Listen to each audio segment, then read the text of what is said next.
YouTube lovers కి good news. YouTube తన shorts లో కీలకమైన అప్డేట్ ని తీసుకొచ్చింది. ఇకపై కంటెంట్ క్రియేటర్లు 3 నిమిషాల నిడివి ఉన్న వీడియోలను అప్లోడ్ చేసుకునే వెసులుబాటు తీసుకొస్తున్నట్లు యూట్యూబ్ ప్రకటించింది.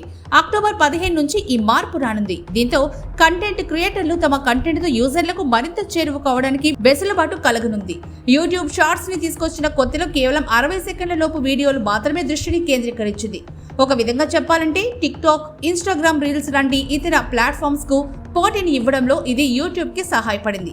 ఈ క్రమంలో కంటెంట్ క్రియేటర్ల నుంచి వస్తున్న విజ్ఞప్తులను దృష్టిలో పెట్టుకుని షార్ట్స్ నిడివిని 3 నిమిషాలకు పెంచాలని యూట్యూబ్ నిర్ణయించింది. 3 నిమిషాల నిడివి కలిగిన షార్ట్స్ ని యూజర్లు పొందేలా తన రికమెండేషన్స్ లో మార్పులు చేయనుంది. దీంతో పాటు కంటెంట్ క్రియేషన్ కి సంబంధించిన మరికొన్ని కొత్త ఫీచర్లు యూట్యూబ్ ప్రకటించింది. కొత్తగా టెంప్లెట్ అనే ఆప్షన్ కూడా తీసుకొచ్చింది. దీని ద్వారా ట్రెండింగ్ వీడియోలను రీమిక్స్ బటన్ ద్వారా కొత్త వీడియోగా రీక్రియేట్ చేయొచ్చు. ట్రెండింగ్ పాపులర్ వీడియోలకు పర్సనల్ టచ్ ఇవ్వడంలో కంటెంట్ క్రియేటర్లకు ఈ ఫ్యూచర్ ఉపయోగపడుతుంది. అలాగే యూట్యూబ్ కంటెంట్ ని షార్ట్స్ గా మలిచేందుకు రాబోయే కొన్ని నెలల్లో కొత్త ఫ్యూచర్ ని యూట్యూబ్ అందుబాటులోకి తీసుకురాబోతోంది.